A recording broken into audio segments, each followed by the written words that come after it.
Hello everyone, दीप classes की online पाठशाला में आप सभी का स्वागत है। बेटा, हम पिछली क्लास में जो जलवायु है, क्लाइमेट, जो चैप्टर हमारा चल रहा था उसमें हम क्लाइमेट के बारे में और उसकी चर्चा, सामान्य जानकारी हम कल कर रहे थे पिछली क्लास में। आज हम भारत की जलवायु को प्रभावित करने वाले प्रमुख कारकों के बारे में चर्चा करेंगे। ठीक है, जलवायु, ठीक है, क्लाइमेट।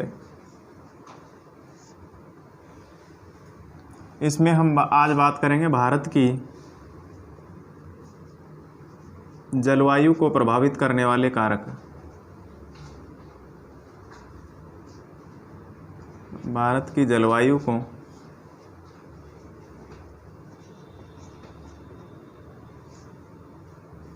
प्रभावित करने वाले कारक।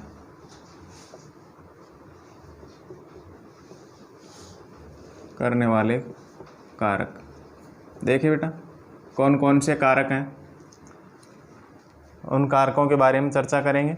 ठीक है, पिछली क्लास में हमने जो पढ़ा था, पिछले क्लास में, उसमें जलवायु को नियंत्रित करने वाले कारक, ठीक है, और इसमें है भारत की जलवायु को प्रभावित करने वाले कारक है। ठीक है, तो लगभग सब कारक समान से ही हैं। और देखिए, पहला अक्षांश, ठीक है, अक्षांश। ठीक है, देखिए बेटा, कर्क रेखा या कर्क वृत्त देश के लगभग मध्य से होकर के गुजरता है। ठीक है, भारत के लगभग मध्य से होकर गुजरता है। एक बार मैप की सहायता से हम देख लेते हैं। यहाँ पर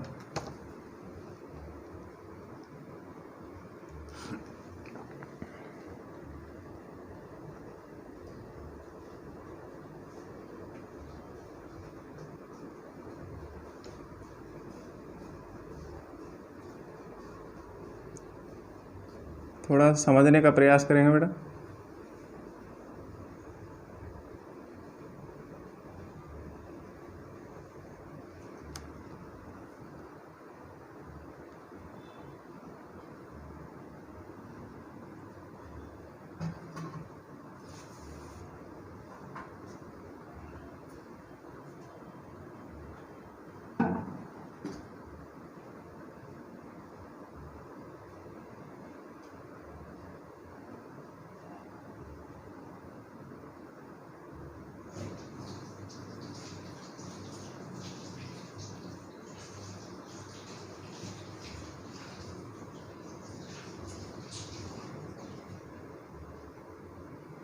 देखिए,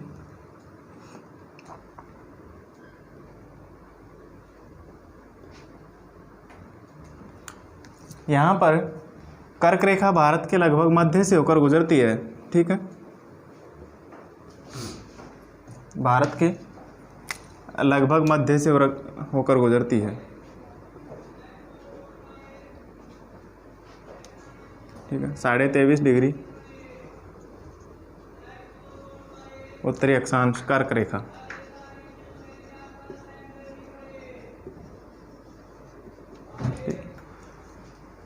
जो कि पश्चिम में कच्छ के रण से लेकर के पूर्व में मिजोरम तक, पश्चिम में यहाँ पर कच्छ के रण,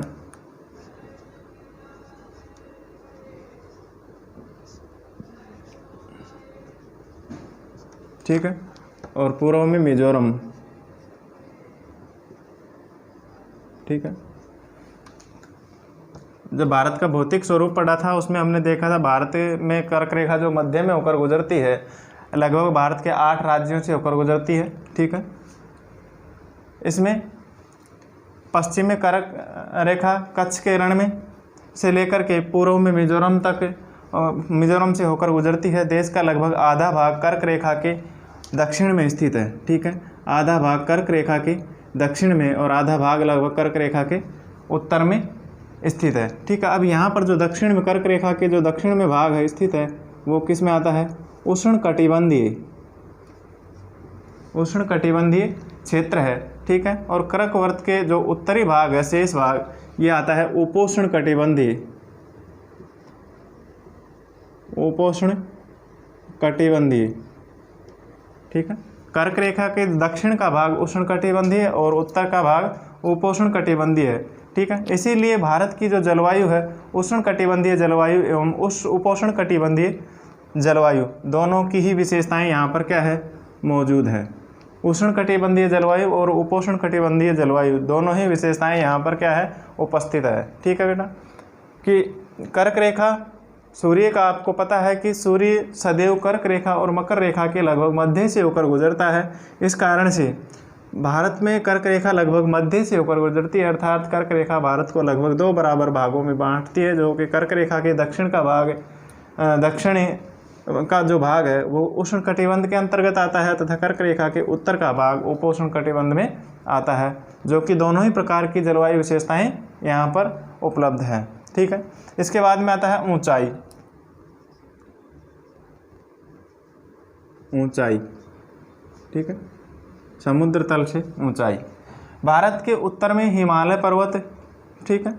अब यहाँ पर भारत के उत्तर में यहाँ पर हिमालय पर्वत स्थित है, ठीक है। हिमालय पर्वत उत्तर में हिमालय पर्वत स्थित है, ठीक है।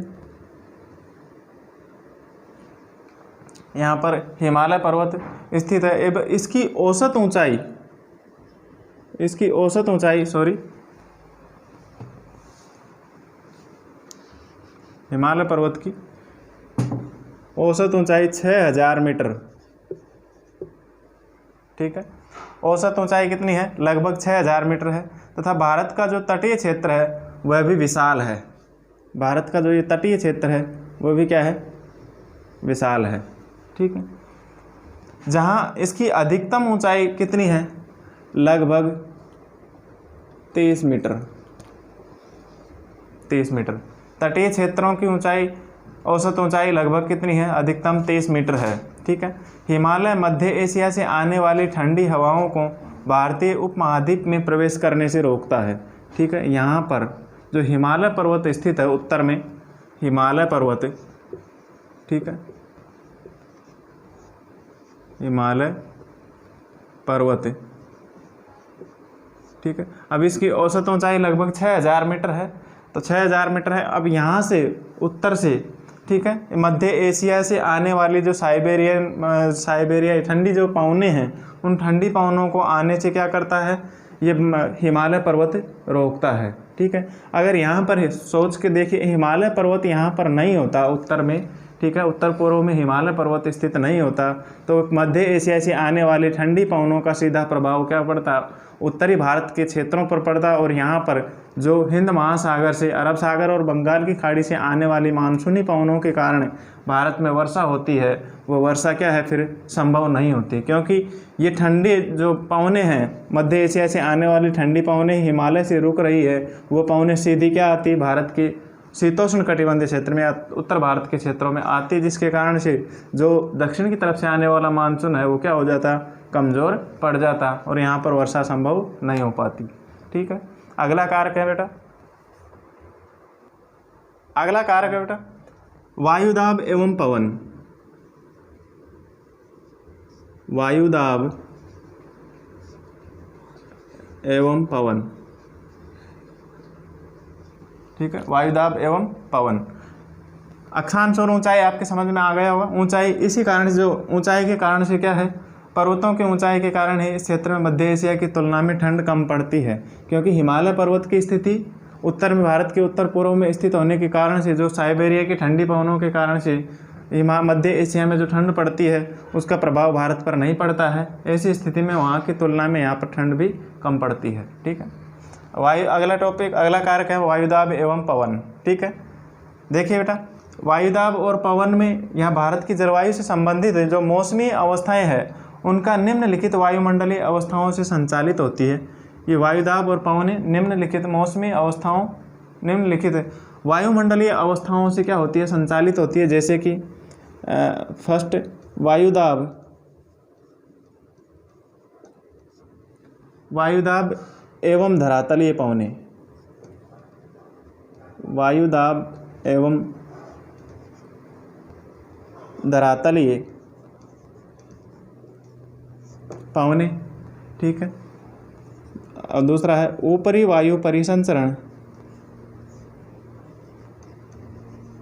ऊपरी वायु परिसंचरण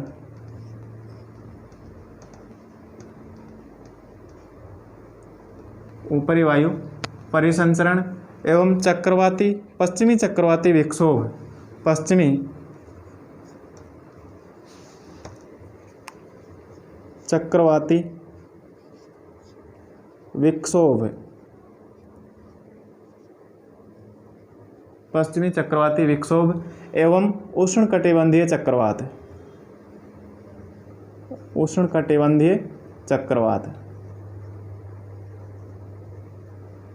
उष्णकटिबंधीय चक्रवात। ठीक है, इन के कारण वायुमंडलीय अवस्थाएं क्या होती है, विभिन्न मौसमी अवस्थाएं या विभिन्न मौसमी अवस्थाएं इन वायुमंडलीय अवस्थाओं के कारण संचालित होती है। ठीक है, जो मौसमी गतिविधियां होती है इन्हीं के कारण से संचालित होती है। जैसे कि उत्तर पूर्वी भारत व्यापारिक पवने, जो भारत में उत्तरी पूर्वी व्यापारिक पवने चलती है ट्रेड वाइंड से। ठीक है, जो ट्रेड वाइंड्स वाले क्षेत्र हैं, उत्तरी पूर्वी व्यापारिक पवनों वाले क्षेत्र हैं भारत में, ये पवने उत्तरी गोलार्ध में क्या होती है, उष्ण कटिबंधीय उच्च दाब पेटियों में क्या होती है, उत्पन्न होती है। ठीक है, उष्ण कटिबंधीय उच्च दाब पेटियों में संचालित होती है। कौन सी पवनें, उत्तरी गोलार्ध के उपोष्ण कटिबंधीय उच्च वायुदाब पट्टियों से उत्पन्न होती है। ठीक है, उपोष्ण कटिबंधीय उच्च वायुदाब पेटियों से पट्टियों से उत्पन्न होती है। ठीक है, तथा ये दक्षिण की ओर बहते हुए, अब ये दक्षिण की ओर बहते हुए क्या करती है, यहाँ पर दक्षिण की ओर बहते हुए, ठीक है, इधर, ठीक है, इस प्रकार से जो दक्षिण की तरफ बहती है, ठीक है, दक्षिण की ओर बहते हुए यह क्या कर दी है, कोरियालिस बल के कारण, कोरियालिस बल के कारण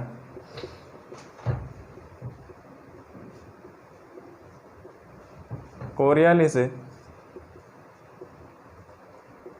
बल के कारण, ठीक है, कोरियालिस बल के कारण ये क्या होती है, दाहिनी ओर विक्षेपित हो जाती है। ठीक है, दाहिनी ओर विक्षेपित हो जाती है, मतलब यह पवनें जो चलती है दक्षिण की ओर चलती है तो कोरियालिस बल के कारण क्या हो जाती है, दाहिनी ओर विकसित हो जाती है, दाईं तरफ मुड़ जाती है। ठीक है, इनकी दिशाओं में परिवर्तन आ जाता है। ठीक है, और यह विषुवतीय निम्न वायुदाब वाले क्षेत्रों की ओर बढ़ती है, विषुवतीय निम्न वायुदाब। ठीक है, यहाँ पर क्या है, लो प्रेशर है। ठीक है, और यहाँ पर विषुवत रेखीय निम्न वायुदाब की ओर बढ़ने लगती है। ठीक है, सामान्यतः इन पवनों में नमी की मात्रा बहुत कम होती है। अब यहाँ पर नमी की मात्रा कहाँ से होगी, ये धरातलीय क्षेत्रों से आ रही है, तो धरातलीय क्षेत्रों से आने के कारण इनमें आर्द्रता या नमी नहीं पाई जाती है। ठीक है, नमी की मात्रा बहुत कम होती है क्योंकि ये स्थलीय भागों पर उत्पन्न होती है। ठीक है, स्थलीय भागों पर उत्पन्न हो रही है। ठीक है, इसलिए इन पवनों के द्वारा वर्षा कम होती है या फिर बिल्कुल ही नहीं होती है। ठीक है, लेकिन जब ये पवनें आगे बढ़ती है तो आगे बढ़ते समय यहाँ पर बंगाल की खाड़ी से होकर के प्रवेश करती है। ठीक है, और बंगाल की खाड़ी से प्रवेश करते हुए यहाँ से ये क्या करती है, आगे तमिलनाडु के तट पर क्या कर देती है, वर्षा कर देती है। ठीक है, यहाँ से कुछ नमी ले लेती है, आर्द्रता ग्रहण कर लेती है, बंगाल की खाड़ी से आर्द्रता ग्रहण करने के पश्चात यह तमिलनाडु के तट पर वर्षा कर देती है। ठीक है, आगे भारत, इस प्रकार से भारत को शुष्क क्षेत्र होना चाहिए लेकिन ऐसा नहीं है, क्योंकि भारत को शुष्क क्षेत्र होना चाहिए लेकिन ऐसा नहीं है। क्यों? क्योंकि जो भारत की वायुदाब एवं पवन तंत्र है वो है एक अलग प्रकार से है कि शीत ऋतु में हिमालय के उत्तर में, यहाँ पर शीत ऋतु में हिमालय के उत्तर में क्या होता है, उच्च वायुदाब पाया जाता है शीत ऋतु में। ठीक है, शीत ऋतु में यहाँ पर क्या पाया जाता है, हाई प्रेशर पाया जाता है, उच्च वायुदाब पाया जाता है। ठीक है, कहाँ पर, हिमालय के उत्तर में उच्च वायुदाब पाया जाता है तथा इस क्षेत्र की जो ठंडी हवाएं हैं, ठंडी शुष्क हवाएं दक्षिण में निम्न वायुदाब वाले महासागरीय क्षेत्र के ऊपर बहती है। ठीक है, दक्षिण में यहाँ पर क्या है, लो प्रेशर। पवनों का चलने का, पवनों की गति के नियम का आपको सभी को पता होगा कि पवनें सदैव हाई प्रेशर से लो प्रेशर की ओर गति करती है। ठीक है, तो शीत ऋतु में यहाँ पर हाई प्रेशर होता है हिमालय पर्वत के उत्तर में, तो यहाँ पर हाई प्रेशर से पवनें क्या होती है, लो प्रेशर की ओर चलने लगती है। ठीक है, महासागरीय क्षेत्र के ऊपर बहती है निम्न दाब वाले क्षेत्र में। ठीक है, जबकि ग्रीष्म ऋतु में आंतरिक एशिया एवं उत्तरी पूर्वी भारत के ऊपर निम्न वायुदाब का क्षेत्र उत्पन्न हो जाता है।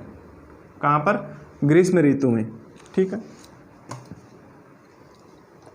ग्रीष्म ऋतु में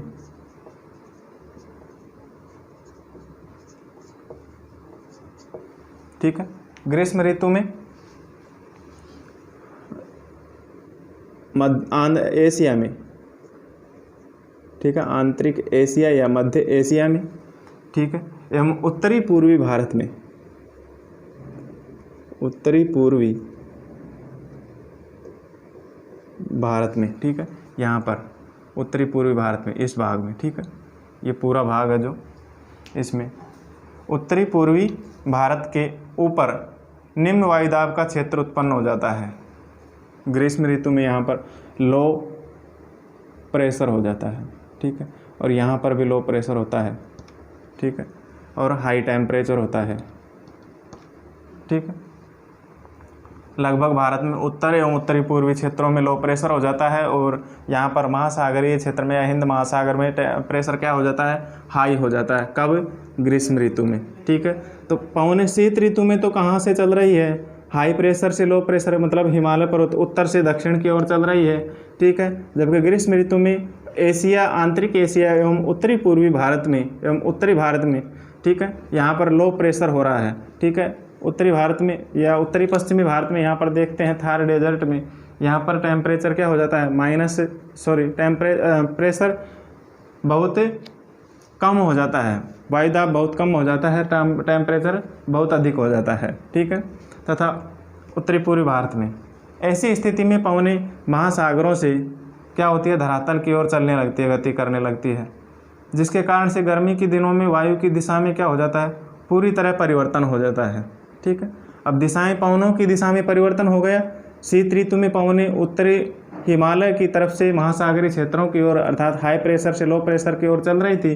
अब ग्रीष्म ऋतु में इनके क्या हो गया, यहाँ पर परिवर्तन हो गया कि महासागरों में टेम्परेचर क्या हो गया, कम हो गया, प्रेशर अधिक हो गया, और इधर उत्तर में यहाँ पर टेम्परेचर अधिक हो गया और प्रेशर कम हो गया। ऐसी स्थिति में इनकी पवनों की दिशाओं में क्या हो गया, परिवर्तन हो गया। ठीक है, तो दक्षिण में वायु दक्षिण में स्थित होने हिंद महासागर से उच्च दाब क्षेत्र वाले से दक्षिण पूर्व दिशा में बहते हुए यह विषुवत वृत्त को पार करते हुए दाहिनी ओर मुड़ करके क्या होती है, भारतीय उपमहाद्वीप पर स्थित निम्न दाब की ओर बढ़ने लगती है। ठीक है, अब यहाँ से दक्षिण में नीचे, दक्षिण में हिंद महासागर में, ठीक है, हिंद महासागर में जो पवनें चल रही है वह दाहिनी ओर मुड़ करके,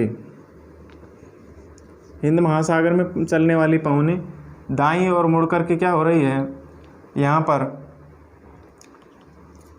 उत्तरी गोलार्ध में प्रवेश कर जाती है, अर्थात विषुवत रेखा के उत्तर में भारतीय उपमहाद्वीप की ओर निम्न दाब वाले क्षेत्र की तरफ बढ़ने लगती है। ठीक है, जिसके कारण से दक्षिणी पश्चिमी मानसून भारत में, ये मानसूनी पवनें दक्षिणी पश्चिमी मानसून के रूप में ऊपर उत्तर पूर्व दक्षिण पूर्वी दिशा में बहते हुए क्या है, ऊपर की तरफ बढ़ने लगती है।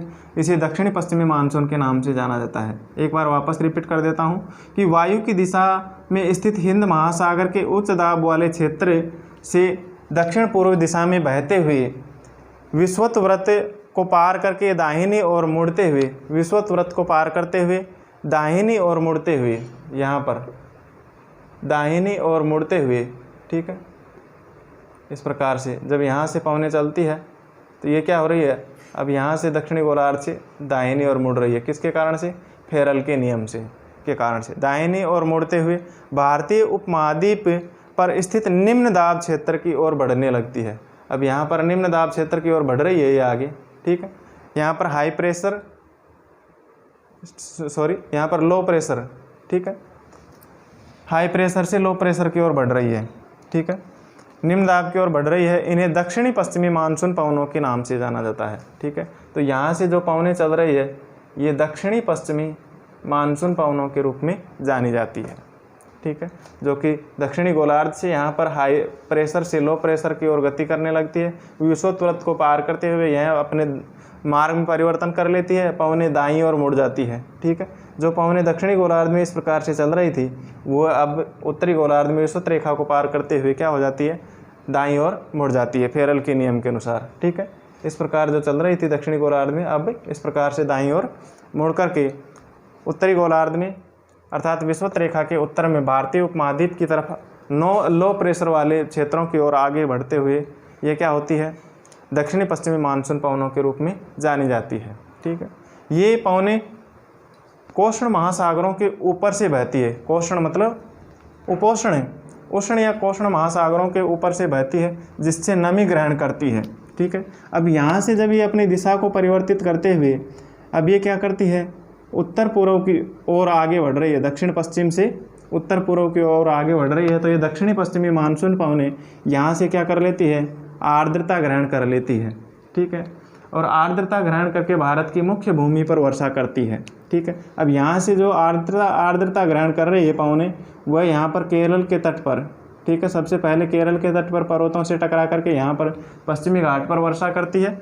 उसके बाद में यहाँ पर विंध्याचल और सतपुड़ा के मध्य भ्रंश घाटियों से होकर के आगे बढ़ते हुए यहाँ पर छोटा नागपुर पठारी क्षेत्र में सर्वाधिक वर्षा कर देती है तथा फिर अरावली के समानांतर आगे बढ़ते हुए यहाँ पर उत्तर भारत में वर्षा करती है। ठीक है, जो कि बंगाल की खाड़ी से अरब सागर की तरफ से मानसूनी शाखा आ रही है। भारत में जो मानसून आता है दो शाखाओं से, अरब सागरीय मानसूनी शाखा और बंगाल की खाड़ी की मानसून शाखा, आगे चर्चा करेंगे उसके बारे में। ठीक है, तो इस प्रकार से यह वर्षा करती है। अब इस प्रदेश में ऊपरी वायु परिसंचरण पश्चिमी प्रवाह के प्रभाव में रहता है। ऊपरी वायु परिसंचरण, ऊपरी वायु परिसंचरण, ठीक है, ऊपरी वायु परिसंचरण पश्चिमी प्रवाह के प्रभाव में रहता है। ठीक है, इस प्रवाह का एक मुख्य घटक जेठ धारा होती है। पश्चिमी प्रवाह कौन सा, ये पश्चिमी प्रवाह है। ठीक है, इसके प्रभाव में रहता है और इसका मुख्य घटक होता है जेठ धाराएं। देखिए बेटा, जेठ धारा क्या होती है। ठीक है, जेठ धाराएं क्या होती है और ये कहाँ पर चलती है। ठीक है, जेट मतलब जो छोटे छोटे विमान, जहाँ पर छोटे विमान चलते हैं, लगभग उत्तरी गोलार्ध में या उत्तरी अक्षांशों में 27 से 30 डिग्री, 27 डिग्री से 30 डिग्री उत्तरी अक्षांश के बीच स्थित होती है। क्या, जेट धाराएं, ये जेट धाराएं 27 डिग्री से 30 डिग्री उत्तरी अक्षांश के बीच में चलती है। इन्हें उपोष्ण कटिबंधीय पश्चिमी जेठ धाराएं भी कहा जाता है। जो उत्तरी अक्षांशों में 27 से 30 डिग्री अक्षांशों के बीच स्थित होती है, इन्हीं जेठ धाराओं को उपोष्ण कटिबंधीय पश्चिमी जेठ धारा भी कहा जाता है।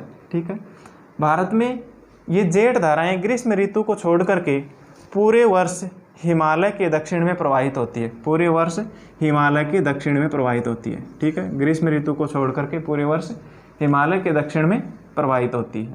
ठीक है, इसी पश्चिमी प्रवाह के दौरान या इसी पश्चिमी प्रवाह के कारण क्या होती है, देश के उत्तर एवं उत्तरी पश्चिमी भाग में पश्चिमी चक्रवाती विक्षोभ आते हैं। ठीक है, पश्चिमी जो चक्रवाती विक्षोभ आते हैं, ठीक है, यहाँ पर पश्चिमी चक्रवाती विक्षोभ, ठीक है, आते हैं। गर्मियों में सूर्य की आभासी गति के कारण, आभासी गति के साथ ही उपोष्ण कटिबंधीय पश्चिमी जेठ धारा हिमालय के उत्तर में चलती है।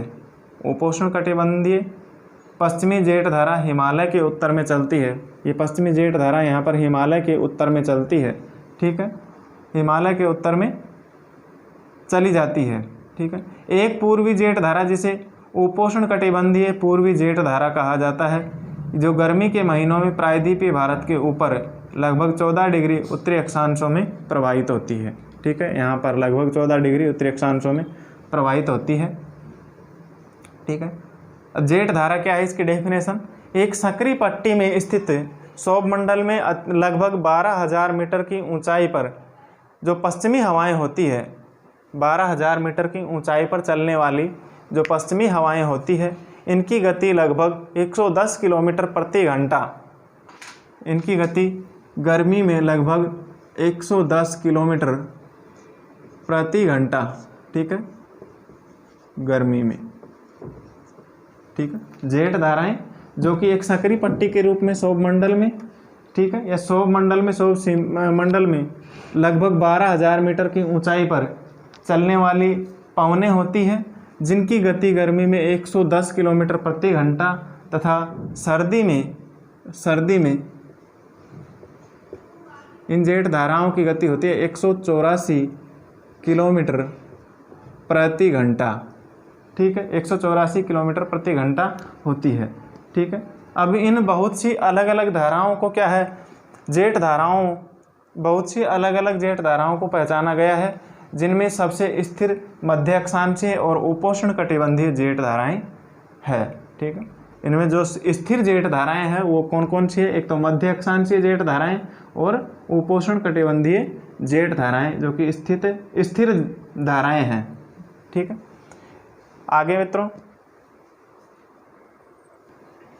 देखिए बेटा, आगे इसमें मानचित्र के आधार पर भी दे रखा है, पेज नंबर 31 पर बुक्स में देखें आप, भारतीय उपमहाद्वीप में जनवरी महीने के दौरान जो मौसम की स्थिति है, जनवरी महीने के दौरान जो मौसम की स्थिति दे रखी है वो देखिए, यहाँ पर किताब में भी दे रखा है कि जो जनवरी माह के दौरान मौसम की स्थिति है, यहाँ पर जो धरातलीय पवनें चल रही है, ठीक है, धरातलीय पवनें यहाँ पर कर्क रेखा से इधर विश्व इसकी तरफ मकर रेखा की तरफ, सॉरी, कर्क रेखा से विषुवत रेखा की ओर धरातलीय पवनें चल रही है, कब, जनवरी महीने के दौरान, स्थल से जल की ओर गति कर रही है, ठीक है। और उपोष्ण जो कटिबंधीय उपोष्ण पश्चिमी जेट स्ट्रीम पवनें हैं भारत के उत्तर में हिमालय पर्वत के, ठीक है, उत्तर की तरफ, हिमालय पर्वत के उत्तर में, ये भारत के उत्तर में हिमालय पर्वत की तरफ है, ठीक है।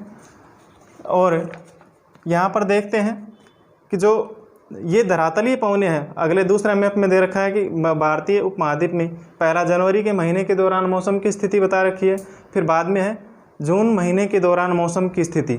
जून महीने के दौरान ये पवनें क्या चल रही है, अब यहाँ से हिंद महासागर से किधर, स्थल भाग की तरफ, अर्थात जो विषुवत वृत्त है, विषुवत रेखा से नीचे जो दक्षिणी गोलार्ध में जो पवनें चल रही है, वह पवनें क्या हो रही है, फेरल के नियम के अनुसार इस दिशा में परिवर्तन हो रहा है। यहाँ से पवनें जो भारत में निम्न वायुदाब के क्षेत्र एवं आंतरिक एशिया में जो निम्न वायुदाब के क्षेत्र है उनकी तरफ, दक्षिणी गोलार्ध से ये पवनें उनकी तरफ बढ़ रही है, और उनकी तरफ बढ़ करके जो भी ये विषुवत वृत्त को पार करती है, तो विषुवत वृत्त को पार करके ये क्या कर रही है, अपनी दिशाओं में परिवर्तन कर लेती है, ठीक है, और यह दक्षिणी पश्चिमी मानसूनी पवनों के रूप में आगे बढ़ने लगती है, ठीक है, दक्षिणी पश्चिमी मानसूनी पवनों के रूप में आगे बढ़ती है, और यहाँ पर भारत के तट, भारतीय उपमहाद्वीप की ओर क्या करती है, आगे बढ़ कर के भारत में वर्षा करती है। अभी भारत में वर्षा करने के कारण यह है यहाँ से आर्द्रता ग्रहण कर लेती है, अरब सागर से और बंगाल की खाड़ी से आर्द्रता ग्रहण करने के पश्चात यह क्या करती है, उत्तर में पहाड़ों से,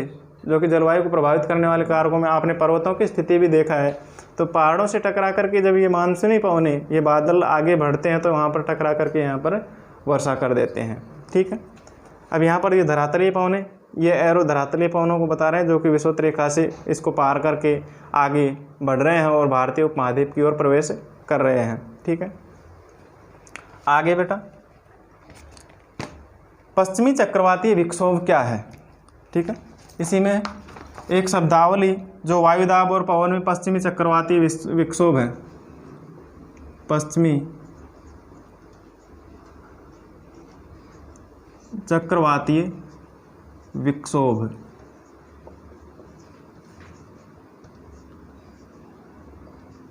ठीक है, पश्चिमी चक्रवातीय विक्षोभ।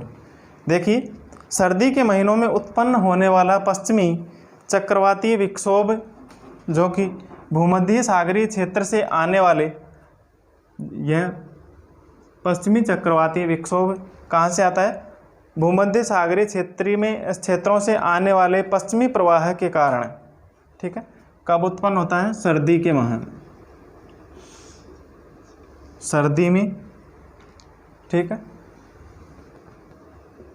सर्दी के महीनों में या सर्दी में उत्पन्न होने वाला पश्चिमी चक्रवाती विक्षोभ ये कहाँ से आता है? भूमध्य सागरीय क्षेत्रों से, ठीक है। देखिए यहाँ से भूमध्य सागरीय क्षेत्र भारत के पश्चिम में, ठीक है, यहाँ पर भूमध्य सागर, ठीक है, यहाँ से पश्चिमी चक्रवाती विक्षोभ यहाँ पर भारत में उत्तर पश्चिम की ओर आगे बढ़ते हैं, ठीक है। ये प्राय भारत के उत्तर एवं उत्तरी पश्चिमी क्षेत्रों को प्रभावित करते हैं।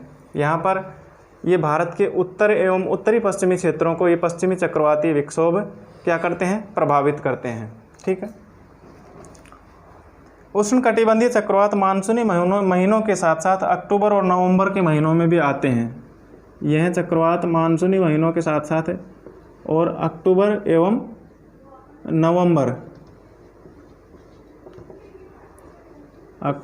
नवंबर माह में भी आते हैं, ठीक है।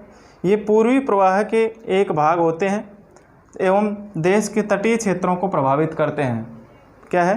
पूर्वी प्रवाह के एक भाग होते हैं एवं देश के तटीय क्षेत्रों को प्रभावित करते हैं। पश्चिमी चक्रवाती विक्षोभ देश के तटीय क्षेत्रों को प्रभावित करते हैं। तटीय क्षेत्रों को प्रभावित करते हैं, ठीक है, प्रभावित करते हैं, ठीक।